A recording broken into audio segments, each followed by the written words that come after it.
Success to me is not about money. And obviously it takes money to have it, but success to me is freedom. It's freedom to, if I want to take off at 3 o'clock and go pick up my kids from school.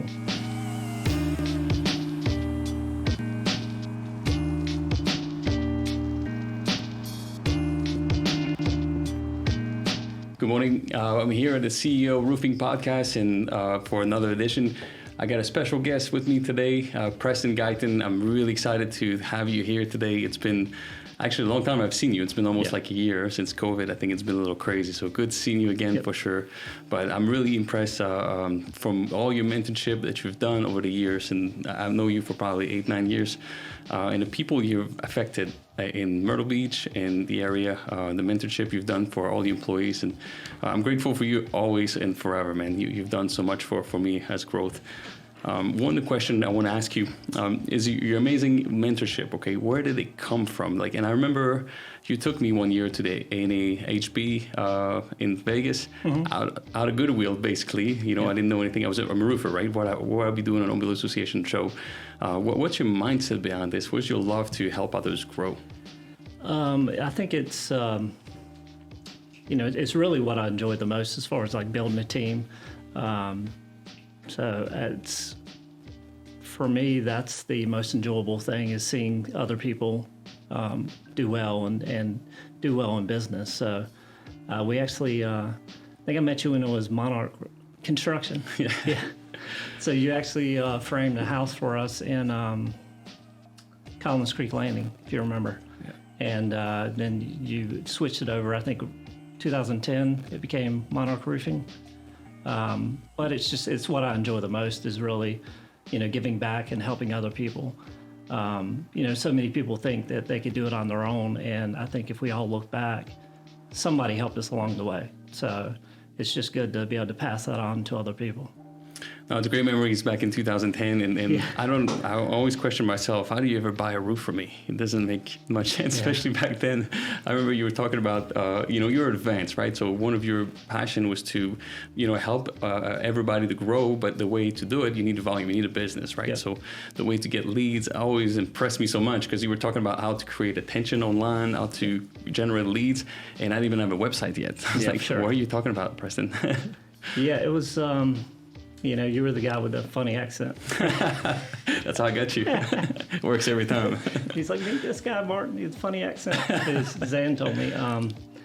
It's, when I got into real estate, so it's funny, with me, even back when I was a kid, I was always had a sales mindset. My mom worked 2-3 jobs, and I remember as a kid, in middle school, one of her jobs was Walmart. And she got a discount there. So I was like, you know what, I'm going to buy bubble gum.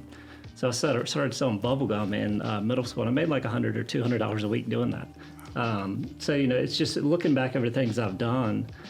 In 2004, when I got into real estate, the big thing we talked about is, focus on one thing, become good at that one thing. And a lot of times, especially in real estate or sales, people kind of jump around from, I'm going to do this, I'm going to do that, I'm going to do this. For me, what I did when I got into real estate was I focused on the website. So I took computer science in college, and, I focused on growing a website and growing a brand. And back in 2004, that was unheard of. I was generating leads, focused on SEO. I didn't really do pay-per-click because you didn't have to back then. So what I focused on was SEO, and a lot of local companies, real estate companies, the website I had at the time was prestonguyton.com, showed up ahead of all that. So that was kind of what I focused on, and focused on that one thing, and then obviously did really well in real estate. 2006 and 7 was 8 was a disaster. When I was making money in real estate, I was investing in real estate, and all of a sudden the market crashed. So everybody knows what happened then. So then I, during all that, I got my contractor's license, and nobody was buying houses, so it's I got to do something. So I started designing houses and building houses, and started CRG in 2010. Yeah, it's an amazing story. So it flipped, so that's what I've always, for me, it's always, you got to be quick to action, and I've always I remember an older guy was talking about when I first got into home construction. The guy was like, Preston just keeps going to the other side of the plate, going to the other side of the plate to swing a bat. And that's what I've always, not been afraid of, the change. It's amazing. It's an amazing story, and you keep it growing. You keep increasing or raising standards and changing, adding to it. You saw an opportunity, you saw a little crack in the door, you just went for it. Keep going for it. It's impressive. And you mentioned something in the when we were at the Home Builders Association National. I guess it sales. It was a convention, right? So you were one of the panels, and I was there to listen to your speech. Professional home builder. Yeah. Was it? Okay. 40 under 40 professional home builder. Yeah. Take the con out of contract. Yeah. Tell me more, man. I still, that's one of the lines that I use all the time now. It makes so much sense to me. Yeah, it's building trust. Like when I got into home building, and the one thing I focused on there. So with real estate, I focus on website and lead generation and all that, and doing things other people weren't doing. The way I look at it is, if you look at the masses, no matter if it's finance or investing or whatever, if you follow what everybody's doing, you're not going to win. So when I got into real estate, I was like, okay, I'm going to focus on website lead generation, because in 2004 nobody was doing it. In 2010, when we started CRG, we wanted to focus on higher standards. And then we still want to focus on the online side of it, because in 2010, no builders had websites, and we have all these people coming from out of town. And, and so it was not only focusing on the marketing side of it, but also focusing on, the trust, building trust, because, that's the thing. Most people don't trust contractors. And that's one of the things we want to focus on. Yeah, and when we hit, it reminds me of a story whenever you're talking about this, we hit 2007, 2008, seems like a lot of contractors, they went out of business and they left a lot of contractors that were just trying to get by, to survive, is it their fault or not? I'm not sure, but they started doing not the best work just to make money. The focus became money. So I thought, to me, click, because that's a little bit of how we started. It was a lot of roofing contractor or drywall contractor, siding contractor. All they wanted is make money. So they didn't care if they did a good job, because they know that tomorrow there's going to be another contractor needing some service, because there was so much work out there, right? So then when we started, it was, I think, the same mindset that you're talking about. Like I'm seeing a little opportunity, I want to grab it, I want to go for it, because I know that it's a gift, it's a blessing, and then I want to do what's right for homeowner. Not really so much about making money. That can never. It seems like that's your mindset. It can never be the one thing. Has to be given back. With construction and with roofing, there was a lack of professionalism. There was some. So it's like anything you do, if you think about it, like no matter if you're a plumber or whatever, you could focus on it and become good at that and make a lot of money, but also make a difference.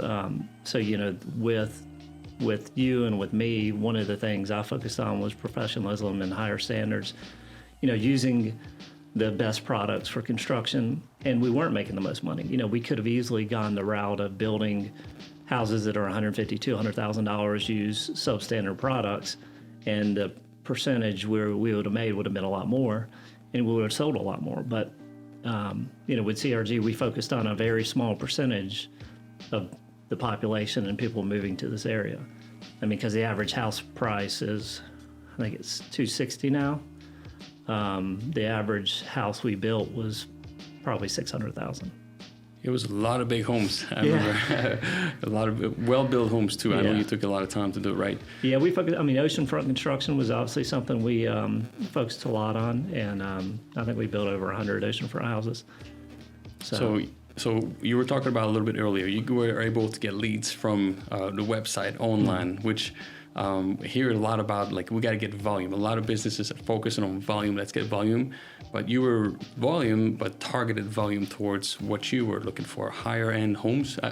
From what I've seen, all the homes you were talking about, it was 600,000 or more. You didn't really do, let's do some specs and blow it out. Yeah, we didn't do, I think we did maybe 5 specs the whole time through CRG. Majority, so the lead generation side, which really I hate to use lead because they're people, when people look at leads, it's just leads, there's no we need to look at them as people and take care of the people. And, when you start looking at them as people, you'll treat them differently, where people look at leads, are like, oh, give me more leads. Well, what are you doing to get them to the next, level or the next process or the next step? So that's one of the things, we focused on. But really, like the oceanfront side, it was more referrals. So many people forget about, especially in sales. I mean, we all do it. We forget about the last sale and we want to jump on the next one. Where, especially in real estate or really any sales, 85-90% of the people that bought from you will buy from somebody else next time. And that just shows you that, in general, salespeople are bad at focusing on the past person, because they're like, well, I'm going to focus on the next kill, the next one. So that's one of the things we always focused on and nurtured, and with the CRM and focused on keeping in front of those people. So a lot of the oceanfront stuff were really referrals, because if you do a good job, I mean, like real estate agents, they want to get paid, So and then if they have a client that they send you and you do a good job, then obviously refer you somebody again. So most of your lead generation was for real estate. So you were pulling the real estate, selling a lot, and then through your other company with CRG, you were starting to build it. So you were combining both package. So your sales team was really the real estate, or did you have sales into the home builder, except for you? Well, yeah. First, it was just me doing sales. So, I got married in 2008, had a Sophie in 2009, decided, hey, my wife and I were like, let's start a construction company. It's a brilliant idea. The market just crashed in 07, 08. So it sounded like a good thing to do. So at first it was just me, and I was the one selling. And I understood construction, so it's an easier to sell when you understand what you're trying to sell. So that's what we did. Like the first probably 5 years, we didn't focus on real estate sales, because I was concerned that if we had real estate agents, that other real estate agents wouldn't send us the leads in the business. So in 2015, that's when we started building an ISA team, an inside sales team, and 2020, our last year, was the biggest year sales-wise for general brokerage and construction. Yeah, that's taking over, dominating, in a good way, because and we talk about domination sometimes, it sounds negative, but you're dominating because you're taking the con out of contractor. You're really trying to help homeowners. So really, if other companies are not to your standards, they shouldn't be in business anyway. So well done. And it's just being committed. You hear, and I hate to say cliche, but things like goals and what's your why? I mean, those are now become cliche terms. Like everybody has a goal at the beginning of the year. How long does it wait? And it's almost like they come up with these goals and they never hit them. So for me, and it's I coach with John Cheplack, and he always pushes this. Don't tell me your goal. Tell me what you're committed to. Look at it this way: like your marriage, is that a goal to have a happy marriage, or are you committed to have a happy marriage? Are you going to shoot to have a happy marriage, or are you committed to have a happy marriage? So, same thing in sales. People need to make commitments. I mean, not just sales, but in general. If becoming physical fit is what you want to do, then commit to it. Don't make it a goal, because goals have become such things that a lot of times people don't even hit. And it's not a big deal. Oh, my goal was this. Well, I didn't quite make it. So, I mean, I try to commit to things and stay committed. A lot of it. We hear this a lot of times. Tell me your goal, and I'll tell you if your why is big enough, you're gonna go through it and make it happen. But you explain much better. Like, what's your commitment? It's not your what's your goal. And why? We all have whys, right? We all have kids. We have families, or you don't have families. You have something that's important to you. But tell me what your what is. Like, if you hit this target, this commitment, what are you going to do with that money, or what are you going to do with that freedom? So that's really like in coaching, you want to dig into your people and say, well, I don't want to hear, your goal. I want to hear what you're committed to. And then if you hit that commitment, you keep with that commitment, what is that going to be? Is it going to be a shiny car you want to buy? Is it a house? Is it a vacation? Is it more free time? That's where you want to dig in, instead of just being, what's your why? Well, tell me what what is. Yeah, and the danger with a goal, like you're saying, like we had salesmen, and we debated this a few years ago.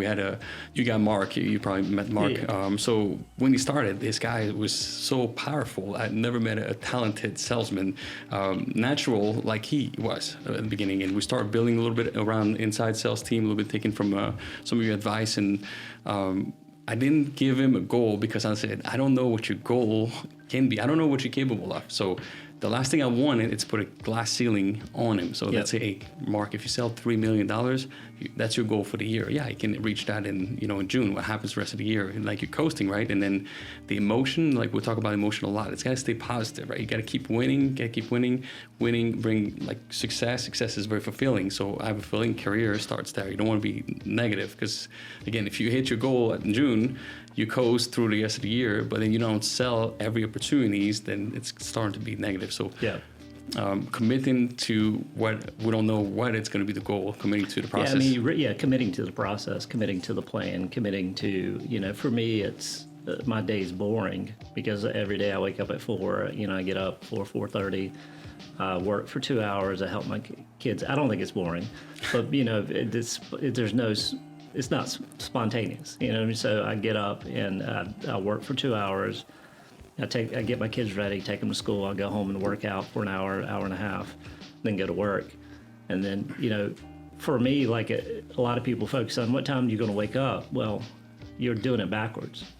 Focus on what time you're going to go to bed, because it's easy for me to get up at 4 a.m. if I go to bed by 9.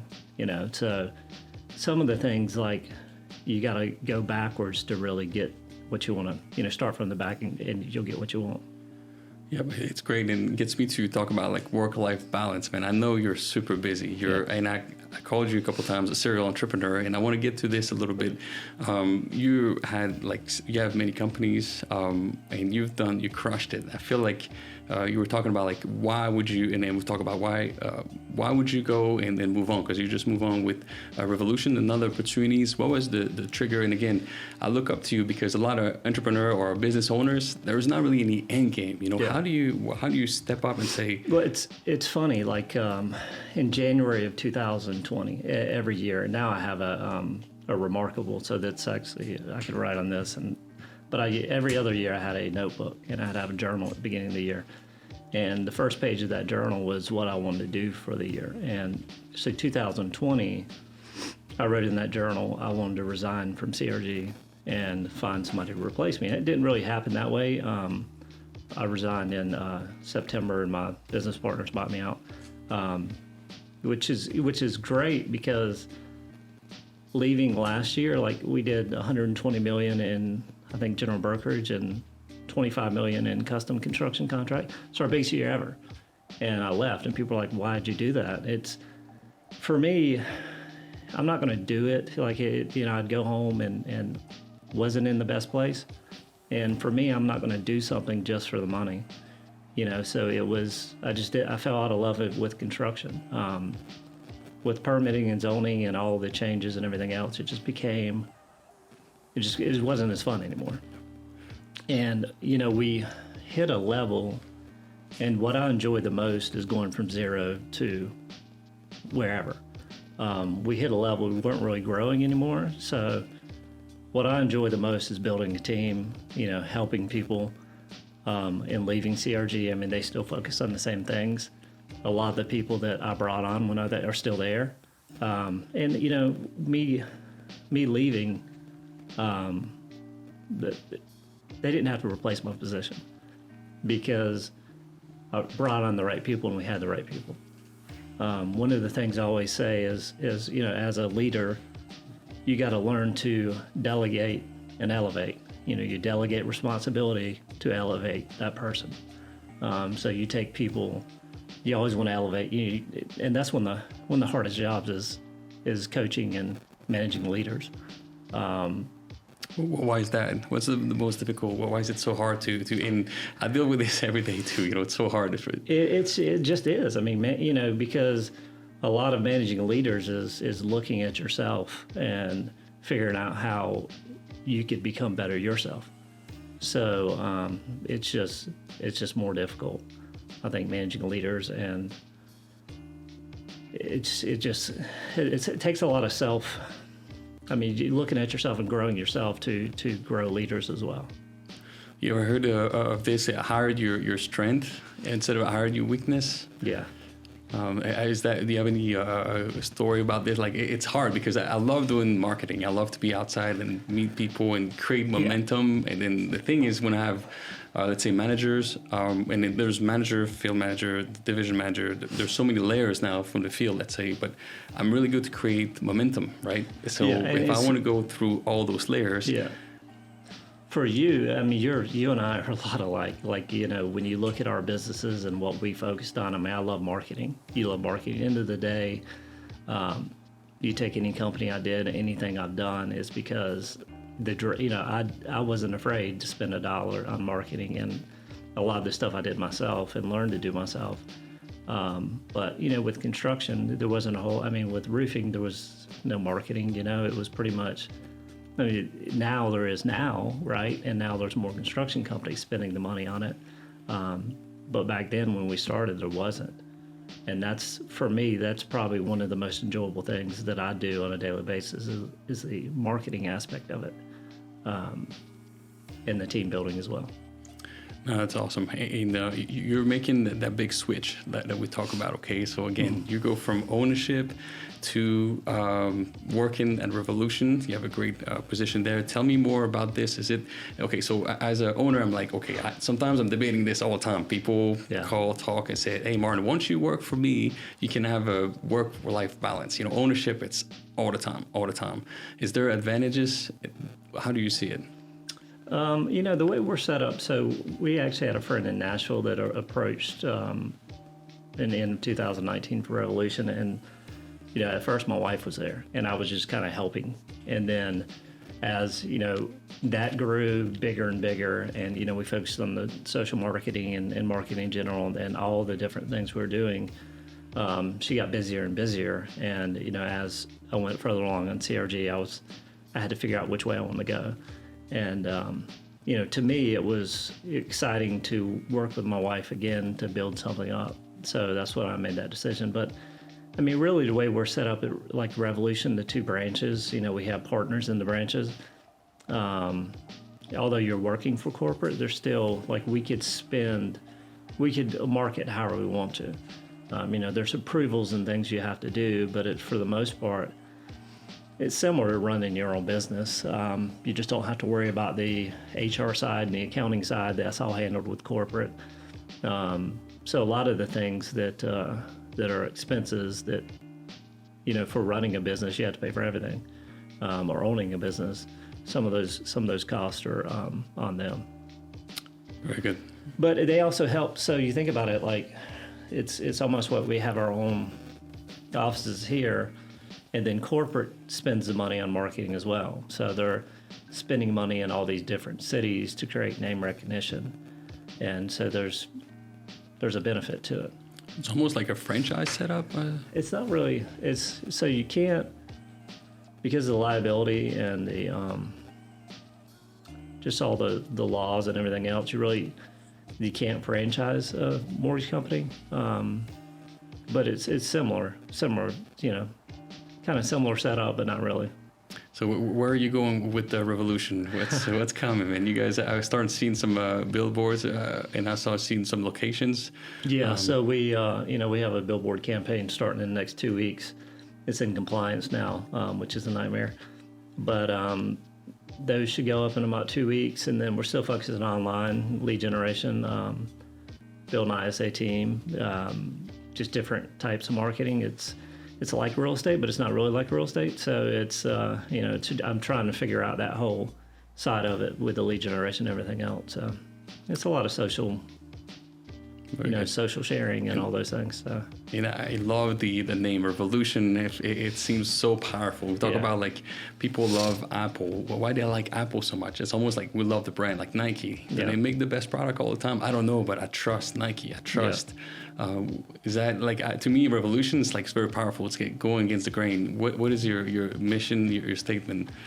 So for them, Revolution, what the company they focus on is building a consumer focused or customer focused experience, and a lot of the things they focus on are technology and that side of it. So it's just, you think about a revolution in general. They're trying to revolutionize the mortgage industry, through, and it's focused on customer experience, and the technology and those type of things.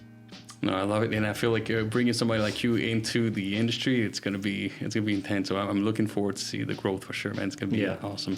One more question, maybe, and what you learn through your journey that there's a lot of people, like right now, it's kind of sexy to be an entrepreneur, right? People, everybody wants to start a business. It seems like it's pretty hot item, but what would you suggest or recommend or a mistake to avoid for anybody that starts a business now? I think we've made more mistakes than we made. When are you gonna write a book about this? Nah. I'm reading it. Yeah.